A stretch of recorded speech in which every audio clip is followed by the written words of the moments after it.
하나님의 말씀 우리 함께 보겠습니다. 에스겔서 19장 14절 말씀입니다. 한 절만 보겠습니다. 구약 성경책 1177쪽 에스겔서 19장 14절 말씀입니다. 불이 그 가지 중 하나에서부터 나와서 그 실과를 태우니 권세 잡은 자의 홀이 될 만한 경강한 가지가 없도다. 이것이 애가라. 후에도 애가가 되리라. 아멘. 에스겔서 19장을 그냥 읽으면 무슨 말씀인지 좀 이해하기가 어렵습니다.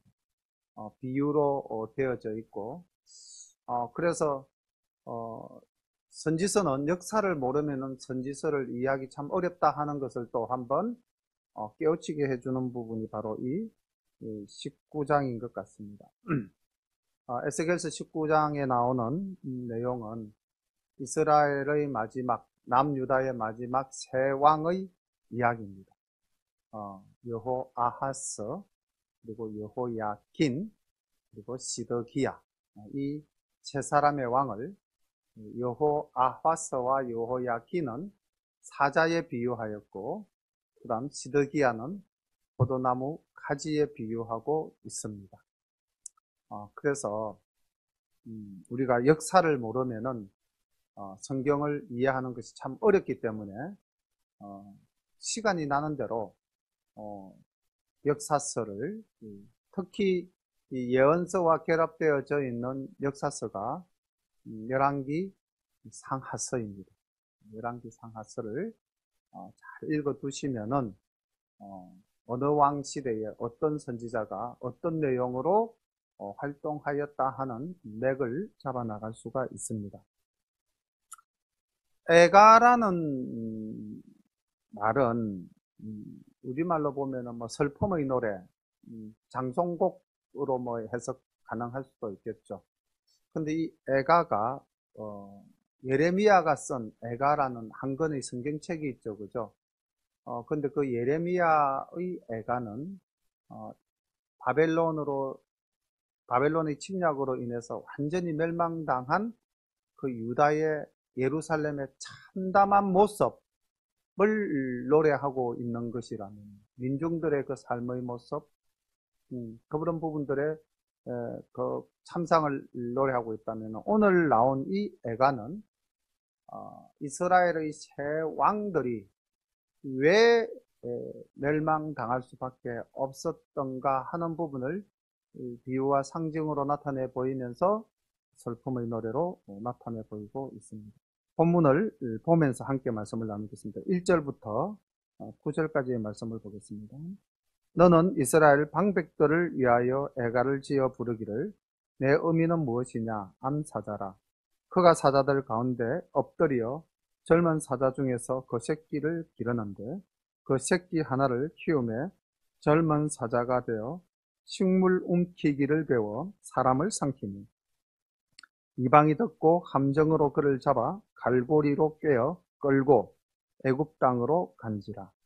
암사자가 기다리다가 소망이 끊어진 줄을 알고 그 새끼 하나를 또 취하여 젊은 사자가 되게 하니 젊은 사자가 되며 여러 사자 가운데 왕래하며 식물 움키기를 배워 사람을 삼키며 그의 궁실들을 끌고 성읍들을 회파하니 그 우는 소리로 인하여 땅과 그 가득한 것이 황무한지라.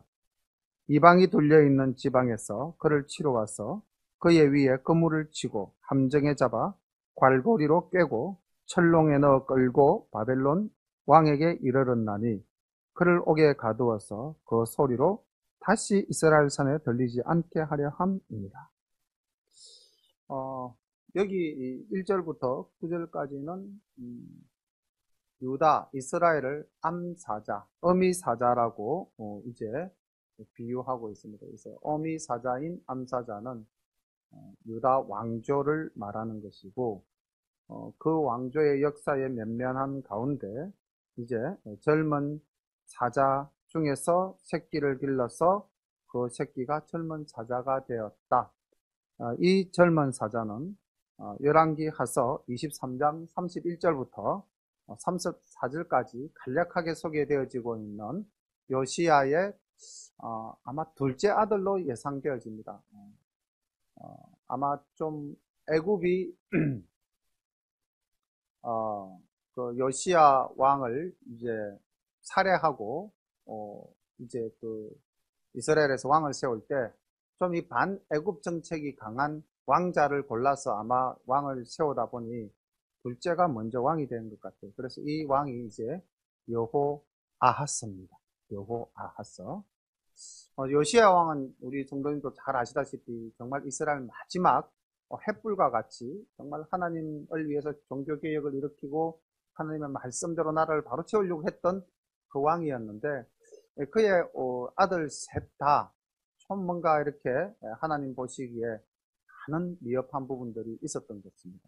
그래서 이 여호아하스의 모습을 젊은 사자라고 비유하고 있고 그 젊은 사자였던 여호아하스의 정치, 다시 말하면 통치를 아주 이렇게 간략하게 이야기하고 있습니다. 식물 옮기기를 배워서 사람을 삼켰다. 그런데 우리가 열왕기 하서로 잠깐 돌아가서 열왕기 하서 23장 31절부터 34절까지 보면은 여기도 그렇게 많이 기록되어져 있지 않지만 이렇게 기록되어져 있습니다. 32절 말씀만 보면 이렇게 되어져 있죠. 여호아하스가 그 열조의 모든 행위대로 여호와 보시기에 악을 행하였더니 이렇게 그 왕의 통치 특성을 이야기하고 있습니다. 하나님 아버지가 보시기에 악을 행하였더라. 그것을 에스겔은 비유로 어떻게 나타내 보이고 있냐면은 식물 움키기를 배워서 사람을 삼켰다. 폭정을 휘둘렀다는 것이죠. 하나님 보시기에 선하지 못했다는 이야기입니다. 그리고 이제 그 왕이 반애굽 정책을 펼쳤기 때문에 바로 누고가 올라와서 여호아하스를 자기 나라로 잡아가죠. 근데 여호아하스가 왕위에 얼마간 있었습니까? 예, 석 달 있었습니다. 불과 석 달 있었습니다. 근데 참 묘하게도 5절 이후에 소개되어지고 있는 왕은 이제 그 여호아하스가 폐위되자마자 아마 요시야의 이제 첫 번째 아들이었던 여호야김이 이제 왕위를 이어받습니다. 그런데 이 여호야김은 11년간 통치를 하다가 자연사를 하고 그 아들 여호야긴이 이제 19대 유다왕으로 등장하는데 이 여호야긴은 왕위에 얼마나 있었을까요? 역시 3개월 왕위에 머무릅니다. 그러니까 여호아하스도 3개월, 여호야긴도 3개월 왕위에 머무르는데 이 여호야긴을 에스겔의 이 19장에서 나타내 보이는 그의 통치를 6절 후반부에 보면 이렇게 6절에 보면 이렇게 되어 있죠. 젊은 사자가 되어 여러 사자 가운데 왕래하며 식물 옮기기를 배워 사람을 삼키며 앞에 그 여호아하스 젊은 사자와 그 묘사가 어떻습니까? 똑같죠. 거의 똑같습니다. 이 여호야긴의 왕에 대해서 열왕기 하서 24장 8절부터 16절까지 나와 있는데 거기도 9절에 보면은 여호야긴의 통치에 대해서 역사가는 이렇게 기록하고 있습니다. 여호야긴이 그 부친의 모든 행위를 본받아 여호와 보시기에 악을 행하였더라. 그러니까 여호아하스도 여호와 보시기에 악을 행하였더라. 여호야긴도 여호와 보시기에 악을 행하였더라. 동일합니다. 그리고 여기에도 보면은 식물 옮기기를 배워서 사람을 삼켰다. 이렇게 이제 기록하고 있습니다. 이 두 왕의 공통적인 특징은 하나님을 두려워하지 않았다는 것입니다. 그리고 자기의 본성대로 살았다는 거죠. 왕이 되니까 모든 것을 다 할 수 있겠다라는 잘못된 자신감을 가진 것이죠. 오늘 우리가 여기서 잠깐 한번 생각해 볼 수 있는 것은 사람이 이 지도자의 자리에 섰을 때 어떻게 처신해야 할 것인가에 대해서 우리가 잠깐만 생각해 본다면은 오늘 우리가 이 교회에서 중직자들은 어떤 모습을 보여야 될까요? 하나님을 두려워하는 모습, 그리고 자기의 본성을 잘 다스릴 수 있는 능력, 그러한 모습들을 우리가 나타내 보여야 될 줄로 믿습니다. 우리 권사님이나 우리 안수 집사님이나 교회에서 정말로 기둥 같으시고 대들보 같으신 분들은 좀 더 넓고 좀 더 배려하는 그러한 성품으로 성도들을 대하면은 그것이 하나님 보시기에 아름다운 우리들의 모습이 될 줄로 믿습니다. 그리고 아까 제가 여호아하스도 3개월, 여호야긴도 3개월. 근데 이들이 왕이 될 때 나이가 굉장히 많이 되어서 왕이 된 사람들이 아니에요. 여호아하스가 왕의 지위에 나아갈 때 나이 23세라 그렇게 기록되어져 있고요. 여호야긴이 왕이 되었을 때가 몇 살입니까? 18세라. 한참 혈기 왕성한 나이. 이들이 23세, 18세의 왕위에 나아갈 때 어떻습니까? 자기의 왕위가 못 가도 한 10년은 갈 거다. 아니 20년은 갈 거다. 30년은 가겠다. 이런 생각 하지 않았을까요?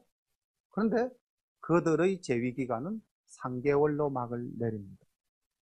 사람의 앞날은 아무도 알 수 없다는 것이죠. 우리도 사실 우리의 앞날을 알지 못하죠. 힘있고 능력있고 일이 주어졌을 때에 그 일을 힘써 행하는 것이 우리가 이 시간들을 아끼는 법인 줄로 믿습니다.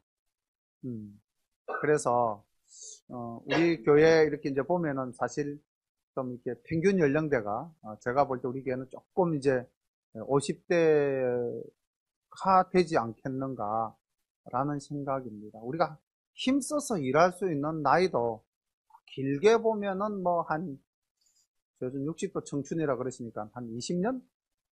짧게 보면 우리가 10년?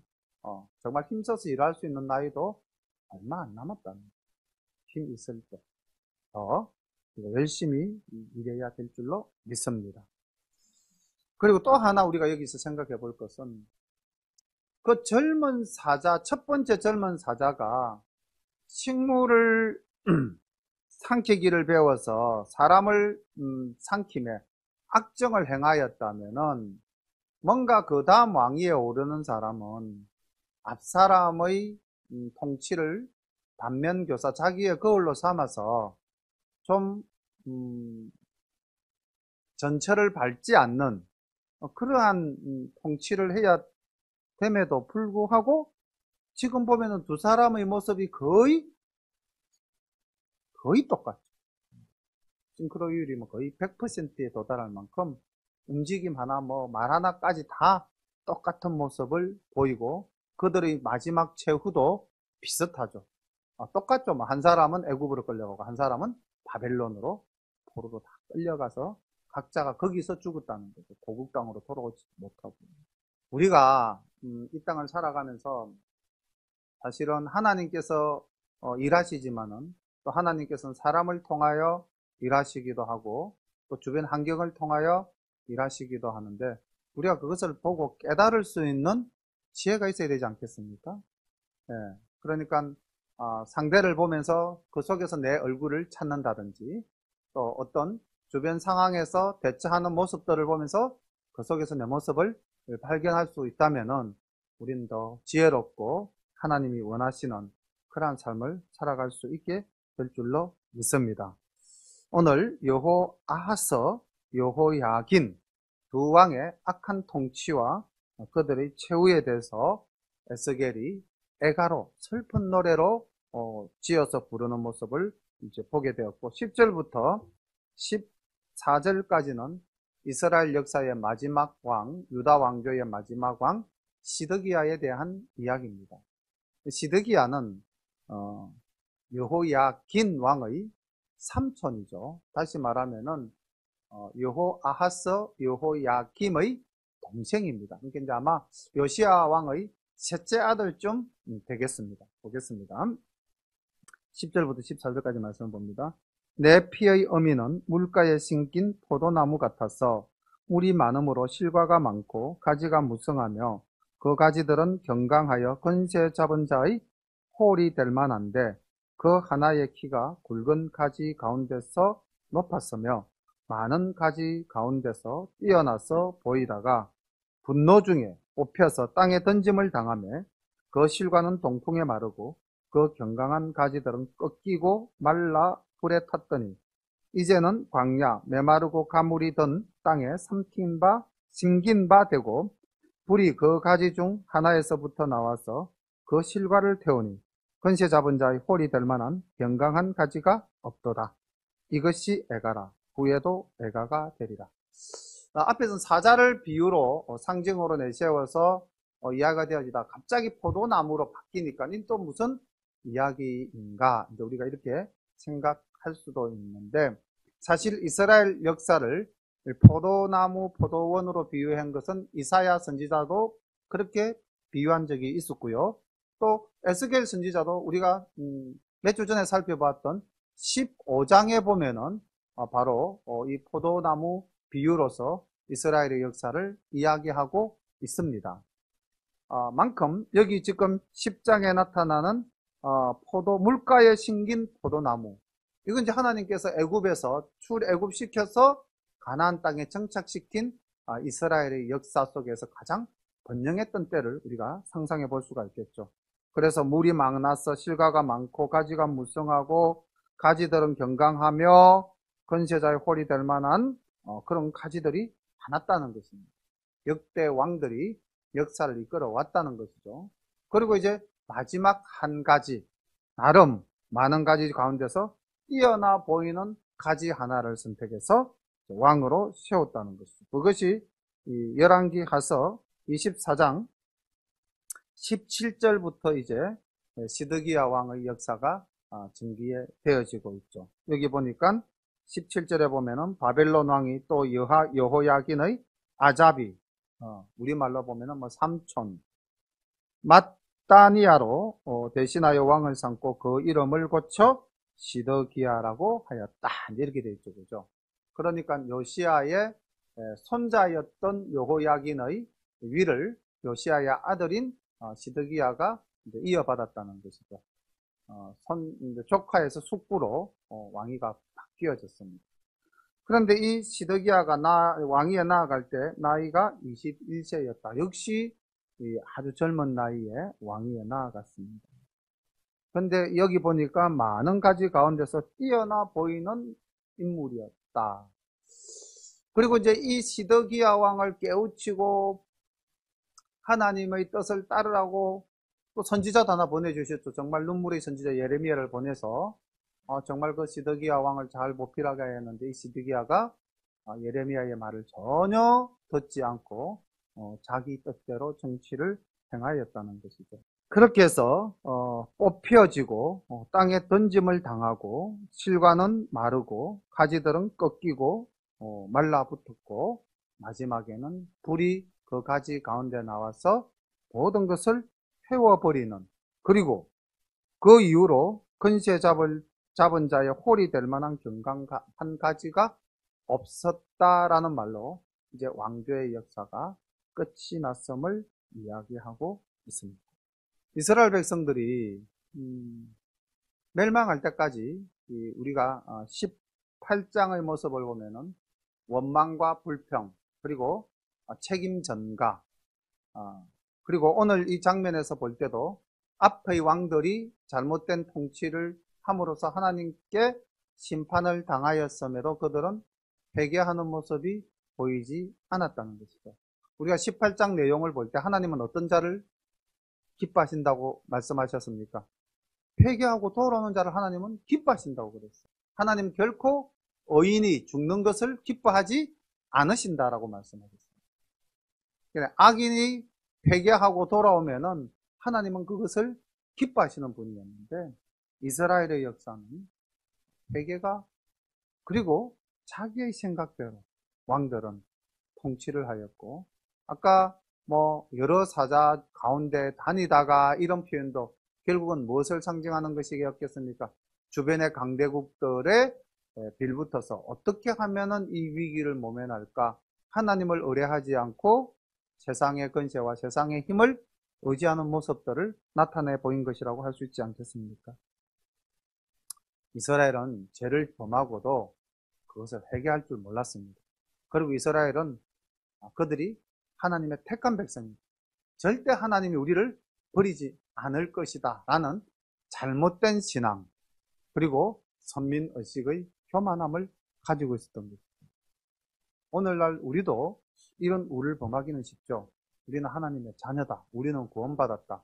그래서 우리는 뭐 어떻게 살든지 우리는 구원받은 존재다. 이렇게 생각한다면 지금 이 이스라엘 백성들이 범하고 있는 그런 모습과 동일한 모습으로 우리가 살아가는 것 아니겠습니까? 오늘 우리 권사님 기도하시면서 오늘 우리가 어떻게 살았는지 한 점 돌아보면서 다시 한 번 더 회개하는 이 모습.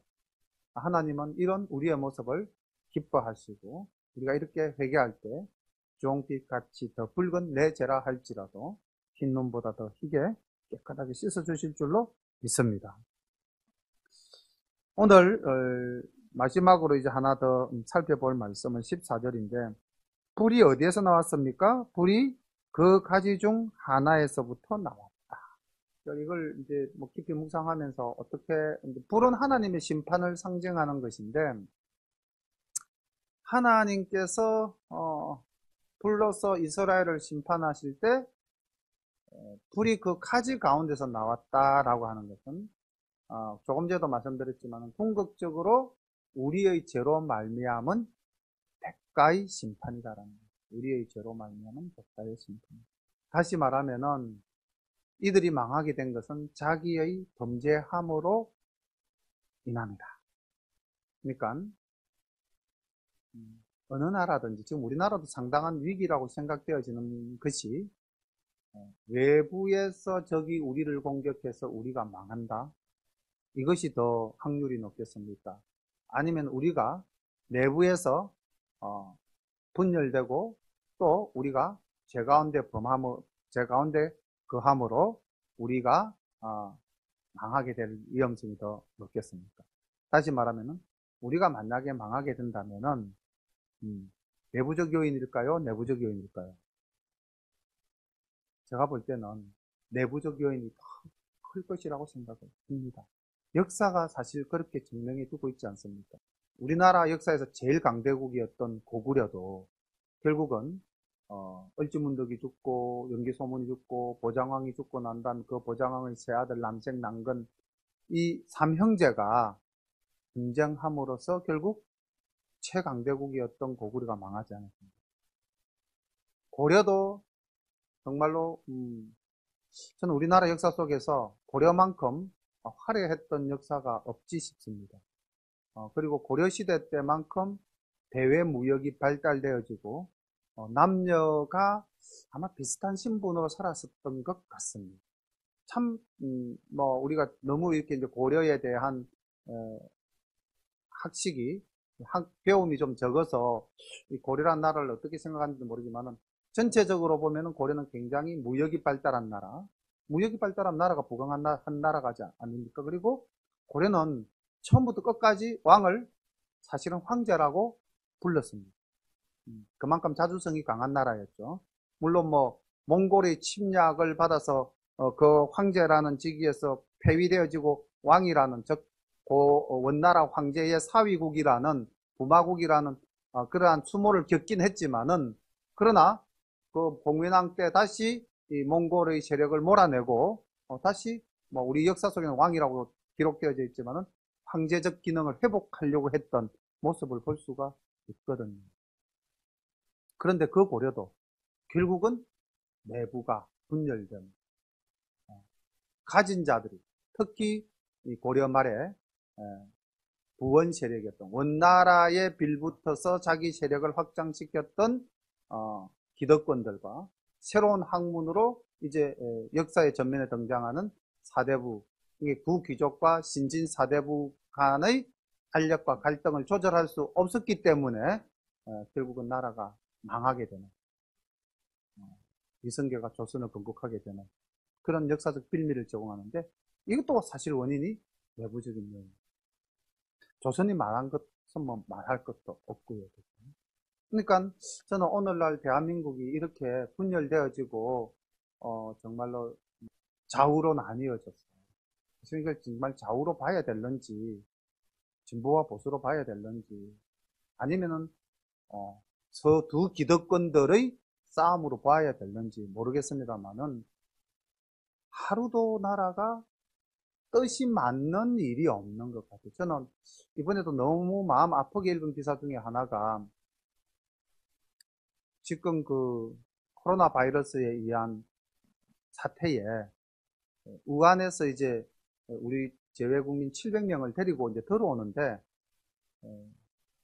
천안에 있는 이제 뭐 경찰 연수원에 이분들을 이제 집단 격리 수용을 해서 2주간 이제 그분들의 어떤 그 몸 상태를 봐서 이제 이상이 없으면 이제 각 가정으로 돌려보내려고 이제 하는 그런 격리 조치를 취한다는데 그 천안에서 트랙터를 내세워가지고 그분들이 묵기로 했던 곳에 수용을 하지 못하게끔 명분은 있더라고요. 그것도 뭐 일부는 오를 수 있죠. 우리의 뜻을 전혀 묻지도 않고 정부에서 일방적으로 장소를 배정했기 때문에 우리는 뭐 인정할 수 없다. 이제 그런 논리는 있긴 있는데 이런 것 그러니까 나라가 큰 위기를 당했을 땐 국민들이 뜻을 합쳐도 모자라는데 이렇게 서로 자기 주장만 내세우고 타인에 대한 배려가 전혀 없다면은 이것이 어디로 가는 나라이겠습니까? 그리고 정치권은 뭐 더 말할 것도 없죠. 뭐 서로 이제 공격하고 이 사태에 대해서도 어떻게 뜻을 모아서 이 국난을 헤쳐나가야 될 것인가 이런 것보다는 왜 그 똑바로 하지 못하느냐 그러고 뭐 우리 똑바로 하는데 너 왜 그러냐 그러고 그것 가지고도 또 시비가 붙는 이런 우리들의 모습을 보면서 오늘 이 애가 속에 등장하는 세왕의 모습과 그 당시의 역사가 너무나 닮았지 않았는가. 존 기번이라는 사람이 로마 제국의 멸망사라는 역사책을 기록하였는데 그 사람의 그 내용에도 보면은 그 대제국 로마가 멸망하게 된 원인도 따지고 보면은 외부 이민족의 침략이 아니라 내부 세력 간의 갈등과 제도의 모순점으로 말미암아 로마는 안으로부터 홀마 터져서 결국 망하게 되었다. 이렇게 역사가가 진단을 하고 있는 것입니다. 오늘 이런 시점에 이 유다 왕조 남유다 왕조의 이 마지막 제왕의 모습을 슬픈 노래로 부르는 이 에스겔의 노래를 우리가 보면서 이 말씀을 보면서 오늘날 우리는 어떻게 기독인으로서 살아가야 될 것인가 한 번 더 깊이 생각해보는 시간이 되었으면 합니다. 우리는 정말 좀 더 넓은 시각으로 모두를 품어줄 수 있는 그렇게 해서 상대를 향하여 손을 뻗기보다는 나를 향하여 가슴에 손을 대어보는 그런 우리 열린가족 다 되시기를 바라고요. 우리 교회는 정말로 모든 성도님들이 정말로 중직을 맡으신 분들부터 물론 저부터 더 겸손하게 또 더 낮은 자세로 섬기면서 말씀 가운데서 온전히 주님의 뜻을 이루어 나갈 수 있도록 함께 기도하면서 나아가는 모두가 되기를 간절히 소망합니다. 함께 기도드리겠습니다. 참 좋으신 우리 아버지 하나님, 은혜를 감사합니다. 하나님께서는 우리에게 참 많은 거울을 허락하여 주시어서 어디를 돌아봐도 우리의 얼굴이 비춰지게 하시고 또 비춰진 우리의 얼굴을 보면서 잘못된 부분들을 고쳐나갈 수 있도록 하나님 말씀으로 늘 비추어 주심에 감사와 찬양을 올려드립니다. 하나님 이 말씀의 거울 앞에서 우리가 늘 겸손하게 주님의 말씀을 정말 흠모하며 사모하며 주님의 말씀이 내 입에 꿀과 같이 달게 느껴져서 하나님 그 말씀을 생명의 양식으로 삼고 오늘도 온전한 믿음으로 하나님의 자녀답게 하나님 순전한 삶을 살아가는 우리 모두가 될 수 있도록 인도해 주시니 감사와 찬양을 드립니다. 하나님 늘 돌아보면서 회개하는 삶을 살게 하여 주옵시고 하나님 앞에 바로 서기를 다짐하는 우리들의 모습이 되게 인도해 주옵소서. 그리고 좀 더 아버지 하나님 진실한 마음으로 좀 더 간절한 마음으로 이 나라와 이 민족을 위하여 기도하는 저희들이 되게 하여 주옵소서. 하나님, 이 나라를 어떻든 주님 지켜보아여 주시고, 하나님 마지막에 하나님의 귀한 사명을 감당하는 나라로 아버지 하나님 인도하셔사오니, 하나님 우리가 이 사명을 잘 감당할 수 있도록 우리 기독인들이 더욱더 깨어서 하나님 말씀 가운데 굳게 서는 아버지 우리 모두가 될 수 있도록 인도하옵소서.